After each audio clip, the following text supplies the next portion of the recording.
Hello everyone. तो आज हम पढ़ेंगे अलंकार। अलंकार किसे कहते हैं, अलंकार के कितने भेद होते हैं, अलंकार का यूज़ हम किस तरह से कर सकते हैं, अलंकार का यूज़ कहाँ पे होता है। चलिए इस चैप्टर में हम देखते हैं। अलंकार। अलंकार का अर्थ है अलंकृत या सजाना। अलंकार सुंदर वर्णों से बनते हैं और काव्य की शोभा बढ़ाते हैं। मतलब अलंकार का अर्थ है अलंकृत या सजाना। अलंकृत मतलब क्या होता है, किसी चीज को उसके रूप के अनुसार। अब हम काव्य को कैसे सजा सकते हैं, तो सुंदर सुंदर वर्ड का यूज करके, शब्दों का यूज करके हम उसको सजा सकते हैं। तो जिस वर्ड और जिस शब्द का हम यूज करते हैं उसे ही अलंकार कहते हैं। तो अलंकार शास्त्र में इसका विस्तृत वर्णन किया है। जैसे हमारा रिलीजन रिलेटेड शास्त्र होता है, वैसे ही अलंकार शास्त्र में इसका वर्णन है।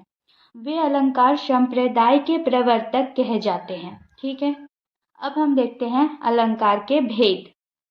तो अलंकार के 3 भेद हैं, शब्द अलंकार, अर्थ अलंकार और उभय अलंकार। ठीक है, शब्द अलंकार, अर्थ अलंकार और उभय अलंकार। अब अलंकार के भेदों के भी भेद होते हैं, हम उसके बारे में भी जानेंगे। ठीक है, शब्द अलंकार किसे कहते हैं, अर्थ अलंकार किसे कहते हैं और उभय अलंकार किसे कहते हैं। तो देखिए, सबसे पहले शब्द अलंकार। शब्द अलंकार ये वर्णगत, वाक्यगत या शब्दगत होते हैं, जैसे अनुप्रास, यमक और श्लेष। वर्ण क्या होता है, हिंदी का वर्णमाला, उसके वर्ड्स को हम वर्ण कहते हैं। तो ये एक वाक्य में भी यूज हो सकता है, एक शब्द के अनुसार भी हो सकता है, एक वर्ण के अनुसार भी। और इसके 3 भेद हैं। शब्द अलंकार के 3 भेद हैं, देखिए, अनुप्रास अलंकार, यमक अलंकार और श्लेष अलंकार। अब है अर्थालंकार।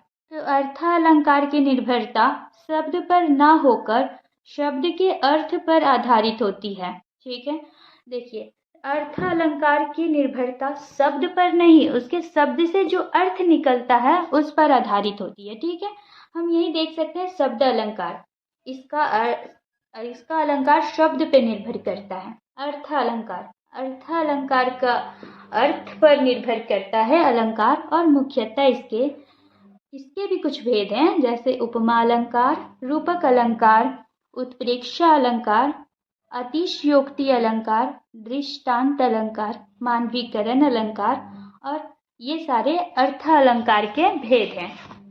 अब हम इसके आगे देखेंगे उभय अलंकार। तो उभय अलंकार, उभय अलंकार के पहले भेद नहीं होते हैं। ठीक है, तो उभय अलंकार जहाँ काव्य में अर्थ और शब्द दोनों से चमत्कार या सौंदर्य परिलक्षित हो, वह उभय अलंकार कहलाता है। ठीक है, कविता में शब्द अलंकार का था, वो शब्द में उसका अलंकार होता था, अर्थ अलंकार का अर्थ में अलंकार होता था, सौंदर्य होता था। लेकिन उभय अलंकार का कोई निश्चित नहीं है, वो अर्थ में भी उसका अलंकार हो सकता है और शब्द में भी। तो हम शब्द अलंकार, शब्द अलंकार के 3 भेद थे ना, अनुप्रास अलंकार, यमक अलंकार और श्लेष अलंकार। तो हम अनुप्रास अलंकार को जानेंगे। देखिए, वर्णों की आवृत्ति से अनुप्रास अलंकार होता है। मतलब वर्णों की आवृत्ति, आवृत्ति क्या होता है, जो रिपीट हो, बार बार आए, तो वर्णों की आवृत्ति से अनुप्रास अलंकार होता है। देखिए इसका यूज किस तरह से होता है, हम एग्जाम्पल से समझते हैं। देखिए, मधुर मृदु मंजुल मुख मुस्कान, माँ वर्ण की आवृत्ति से अनुप्रास अलंकार है। यहाँ पे माँ वर्ण की आवृत्ति है। देखिए, मधुर मृदु मंजुल मुख मुस्कान, सब में माँ का इस्तेमाल हुआ है, तो माँ वर्ण का इसमें अलंकार है। इसका एक और एग्जाम्पल देख लेते हैं। सुरुचि सुवास सरस अनुरागा, श वर्ण की आवृत्ति से अनुप्रास अलंकार है। अब देखते हैं यमक अलंकार। तो यमक अलंकार, यमक अर्थात युग्म यमक में एक शब्द की 2 या 2 से अधिक बार आवृत्ति होती है और अर्थ भिन्न भिन्न होते हैं। मतलब शब्द अलंकार में वर्ण की आवृत्ति अधिक बार होती थी, और यहाँ पे एक शब्द यमक अलंकार में शब्द की आवृत्ति 2 या 2 से अधिक बार होगी। ठीक है, तो हम इसके एग्जाम्पल्स को देखते हैं। कनक कनकते 100 गुनी मद काता, अधिकाय वह खाए बौराए, नर व पाए बौराए। देखिए, कनक कनक ते 100 गुनी मदकता, अधिकाय वह खाए बौराए, नर व पाए बौराए। ठीक है, तो हम इसमें कनक कनक 2 वर्ड यूज हुआ है ना, तो हम इसके बारे में समझेंगे कि कनक कनक 2 वर्ड्स का अर्थ क्या है। तो देखिए, ये हमारा है, यहाँ कनक शब्द की 2 बार आवृत्ति है। आवृत्ति बताए ना, जो एक से अधिक बार आए उसको आवृत्ति कहते हैं, जो रिपीटिशन हो। ओके, देन कनक के 2 अर्थ हैं, धतुरा तथा सोना, अतः यहाँ यमक अलंकार है। मतलब इस काव्य में, इस काव्य की पंक्ति में यमक अलंकार का इस्तेमाल हुआ है, क्योंकि कनक कनक 2 बार आ रहा। तो एक कनक का अर्थ है धतुरा तथा दूसरे कनक का अर्थ है सोना। अब इसी का एक और एग्जाम्पल हम देख लेते हैं। वह बांसुरी की धुनी कानी पूरे कुल कानी यो ताजी भाजती है। देखिए, अब इसका अर्थ, इसमें कानी कानी 2 बार यूज हुआ है। ठीक है, तो यहाँ कानी शब्द की 2 बार आवृत्ति है। प्रथम कानी का अर्थ कान तथा दूसरे कानी का अर्थ मर्यादा है। यहाँ पे भी 2 वर्ड, एक ही वर्ड 2 बार यूज हुआ है, उसकी रिपीटेशन हुआ है, लेकिन उसके अर्थ अलग अलग है। तो जहाँ पे एक वर्ड 2 बार यूज हो, 2 से अधिक बार यूज हो, लेकिन उसके अर्थ अलग अलग हो, वो यमक अलंकार कहलाता है। ठीक है, अब हम आगे देखते हैं श्लेष अलंकार। देखिए, श्लेष अलंकार, श्लेष अलंकार में एक शब्द से अधिक अर्थों का बोध होता है, किंतु शब्द एक ही बार प्रयुक्त होता है। ये तो और भी डिफरेंट है ना। देखिए, यह श्लेष अलंकार में शब्द मतलब जो एक वर्ड है, जो वर्ड है वो एक ही बार यूज होगा, लेकिन उसके अर्थ अलग अलग निकलेंगे। तो यहाँ पे हम भी इसको एग्जाम्पल्स के माध्यम से समझते हैं। ठीक है, देखिए, माया महा ठगिनी हम जानी, तिरगुन फंस किए लिए कर डोले, बोले मधुरी बानी। यहाँ पे देखिए, तिरगुन का मतलब निकलेगा। ठीक है, एक ऐसा वर्ड है तिरगुन, तो तिरगुन का अर्थ होता है रज सत तम नामक 3 गुण, इसे भी तिरगुन कहते हैं। ठीक है, और दूसरा है रस्सी, अर्थात 3 धागों का संगम, इसे भी तिरगुन कहते हैं। तो तिरगुन एक वर्ड है, लेकिन इसके अर्थ अलग अलग हैं। तो यहाँ पे श्लेष अलंकार है। ठीक है,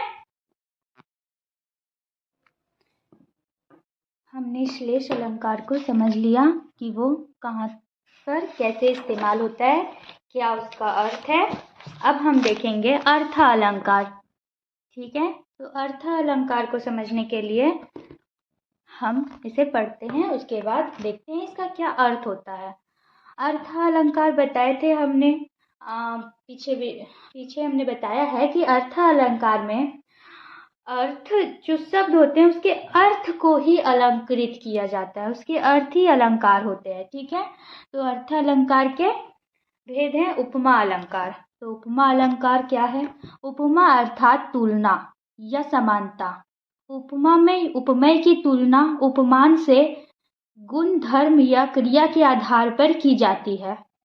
समझ आ रहा है उपमा अलंकार? देखिए, उपमा अर्थात तुलना, किसी चीज का कंपेयर करना, तुलना करना, और समानता, तो उसे उपमा अलंकार कहते हैं, जिसमें गुण, धर्म या क्रिया के आधार पर उसे तुलना की जाती हो। अब देखिए उपमेय, हमें उपमा अलंकार को समझने के लिए इस 4 चीज को समझना होगा। देख सकते हैं यहाँ पे, उपमा, उपमेय, उपमान, समानतावाचक शब्द और समान धर्म। तो इन चारों को आइए देखते हैं क्या है। उपमेय, काव्य में जिसकी समान गुण, धर्म के आधार पर तुलना की जाती है उसे उपमेय कहते हैं। कविता में जिसकी समान गुण, मतलब एक समान गुण हो, उसके धर्म के आधार पर तुलना की जाती है, उसका उससे कंपेयर किया जाता हो, तो वो उपमेय कहलाता है। अब देखिए उपमान, वह शब्द जिससे उपमा या तुलना की जाए। ठीक है, मतलब उपमान की जाए वह शब्द जिसे उपमा या तुलना की जाए। उपमा या तुलना वो अलग नहीं है, उपमा और तुलना एक ही चीज है। तो तुलना की जाए वो उपमान कहलाता है। अब देखिए समानतावाचक शब्द, समानतावाचक शब्द जैसे जयो, शम, शा, शी आदि, ये सारे समानतावाचक शब्द है। अब देखिए, समान धर्म वह शब्द जो उपमेय व उपमान की समानता को व्यक्त करने वाले होते हैं। समान धर्म वह शब्द जो उपमेय व उपमान की समानता को व्यक्त करते हैं, मतलब उपमेय और उपमान के बीच की समानता को वो प्रदर्शित करते हैं, दिखाते हैं, वो समान धर्म कहला। उपमा अलंकार के उदाहरण को देख लेते हैं। प्रातः नभ था बहुत गीला शंख जैसे। देखिए यहाँ पे ये तुलना कर रहा है, ठीक है। उपमेय, यहाँ उपमेय नभ, उपमेय क्या है, नभ उपमेय है, उपमान शंख है, और समानतावाचक शब्द जैसे, ये जैसे है ना, ये समानतावाचक शब्द है, और समान धर्म गीला। तो अभी हमने पीछे पढ़ा था उपमान क्या है, उपमेय क्या है, और समानतावाचक शब्द। तो इस प्रकार नभ था बहुत गीला शंख जैसे, तो यहाँ जो नभ है वो बहुत गीला था, किसके जैसा, शंख के जैसा। तो ये इससे इसका तुलना किया गया ना, तो यही है उपमा अलंकार।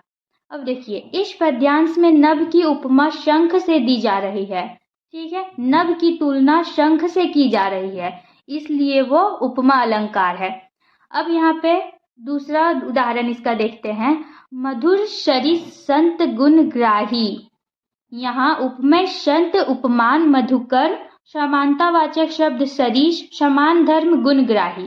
देखिए, संतों के स्वभाव की उपमा मधुकर से दी गई है। यहाँ पे जो संत होते हैं, संत क्या होते हैं, साधु वगैरह, वो संत कहलाते हैं ना। तो संतों की समान धर्म, संतों की समानता, तुलना वो मधुकर से किया गया है, ठीक है। अब दूसरा इसका उदाहरण है रूपक अलंकार। तो रूपक अलंकार, इनमें उपमेय पर उपमान का उभेद आरोप किया जाता है, मतलब जो उपमेय और उपमान होता है ना, उसका आभेद आरोप किया गया है, ठीक है। रूपक अलंकार में आभेद, आभेद मतलब कुछ जिसको भेदा ना जा सके, जिसको तोड़ा ना जा सके, ठीक है। तो इसके भी एग्जाम्पल्स हैं। देखिए, आए महंत बसंत, मतलब यहाँ बसंत पर महंत का आरोप होने के रूपक अलंकार है, इसका आरोप लग रहा है, अभेद आरोप लग रहा है, आए महंत बसंत, ठीक है। अब देखिए, बंदो गुरुपद पदुप परागा, मतलब इस पद्यांश में गुरुपद में पदुम कमल का आरोप होने से रूपक अलंकार है, ठीक है। अब देखते हैं उत्प्रेक्षा अलंकार। यहाँ उपमेय में उपमान की संभावना की जाती है। यहाँ देख लीजिए, यहाँ उपमेय में उपमान की संभावना की जाती है। इनमें मानो, जानो, जनु, मनु आदि शब्दों का प्रयोग होता है। देखिए, इसके एग्जाम्पल से हमें समझ आएगा कि इसमें क्या यूज होता है, कैसा इसका एग्जाम्पल होता है, इसको काव्य में कैसे सजाया जा सकता है। तो हम देखते हैं इसके उदाहरण को, ठीक है। देखिए, शोहत ओढ़े पीत पट श्याम सलोने, गात मनो नीलमणि शैल पर आपत पर्यो प्रभात, ठीक है। इसका अर्थात ये होता है कि जो श्री कृष्ण के श्यामल शरीर है, श्यामल मतलब सुंदर शरीर है, उस पर पीताम्बर ऐसा लग रहा, पीताम्बर मतलब पीले रंग का वस्त्र, ठीक है। तो पीताम्बर ऐसा लग रहा मानो नीलम पर्वत पर प्रभाव काल की धूप शोभा पा रही हो। यहाँ देखिए, मानो यहाँ पढ़े थे ना, मानो, जानो, जनु, मनु, इसका इस्तेमाल होगा। तो यहाँ पे इस्तेमाल हुआ ना मानो, यहाँ पे देखिए, तो की धूप शोभा पा रही, पर्वत पर प्रभाव का धूप शोभा पा रही, उनके शरीर पे पीताम्बर वस्त्र इतना शोभाश्री हो रहा है कि उनकी एक अलग छवि बन रही है, ठीक है। अब हम आगे देखते हैं अतिशयोक्ति अलंकार। अतिशयोक्ति अलंकार क्या है, जब किसी की अत्यंत प्रशंसा करते हुए बहुत बढ़ा चढ़ाकर बात की जाए तो अतिशयोक्ति अलंकार होता है। ये तो आप लोगों को समझने के लिए इजी होगा, क्योंकि हमारे पास किसी की प्रशंसा कर रहे हैं, ठीक है। जितना उनका नॉर्मल काम है, जितना उनका प्रशंसा करना है उतना किए, अब हम उसको बढ़ा चढ़ा के प्रशंसा करें, क्यों करें, ताकि मेरा जो काम है वो आसानी से वो कर दे, इसलिए। तो यहाँ देखते उदाहरण पहले, उसके बाद हम आगे की बात करेंगे, ठीक है। देखिए, हनुमान की पूंछ में लगन ना पाई आग, लंका सारी जरी गई, गाए गए निशाचर भाग, ठीक है। तो इसका अर्थ ये होता है कि देखिए, इस पद्यांश में हनुमान की पूंछ में आग लगने से पहले ही सारी लंका का जलना और राक्षसों से भाग जाने का बढ़ा चढ़ाकर वर्णन किया है।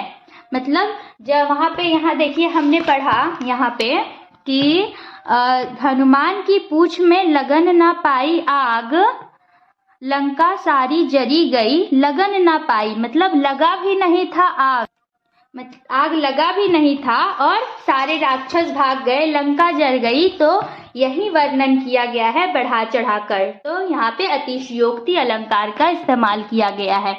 अब हम देखते हैं मानवीकरण अलंकार। तो देखिए, मानवीकरण अलंकार, जहाँ कवि काव्य में भाव या प्रकृति को मानवीकृत कर दे, या वहाँ मानवीकरण अलंकार होता है। जैसे देखिए, मानवीकरण, मानवी मतलब मानव, मानवीकरण मानव, रिलेट हो रहा है ना। तो जो मानव अपने से उसको लगाए, उसको प्रयोग करे और अपने से उसका निर्माण करे, ठीक है, तो वो मानवीकरण अलंकार। देखिए इसके उदाहरण, बीती विभावरी जागरी, अंबर पनघट में डूबो रही, तारा घट उषा नागरी। यहाँ उषा प्रातः मतलब होता है सुबह, प्रातः काल, ठीक है। प्रातः का मानवीकरण कर दिया गया है, उसे स्त्री रूप में वर्णित किया गया है, अतः मानवीकरण अलंकार है। तो यहाँ पे जो प्रातः है, जो उषा है, उसे मानवीकृत किया गया है, उसे स्त्री के रूप से वर्णित किया गया है। तो यहाँ पे मानवीकरण अलंकार झलक रहा है, ठीक है। अब देखिए सेकेंड एग्जाम्पल, तुम भूल गए क्या मातृ प्रकृति को, तुम जिसके आंगन में खेले कूदे, जिसके आंचल में सोए जागे। यहाँ प्रकृति को माता के रूप में मानवीकृत किया गया है, अतः मानवीकरण अलंकार है। मतलब हम किसी चीज को अपने मानव के रूप से उसको बताएं, उसको अलंकृत करें। यहाँ पे प्रकृति को माँ के रूप में अलंकृत किया गया है, तो यहाँ पे मानवीकृत हुआ, वो माँ के रूप में उसे बताया गया, माँ के आंचल के रूप में या माँ के रूप में ही बताया गया है। तो ये होता है मानवीकरण, ठीक है। तो मेरा वीडियो यहीं तक का था। आप लोगों को वीडियो पसंद आई तो वीडियो को लाइक कर दीजिए, चैनल को सब्सक्राइब कर दीजिए और ऐसे ही हमारे वीडियो से जुड़े रहिए।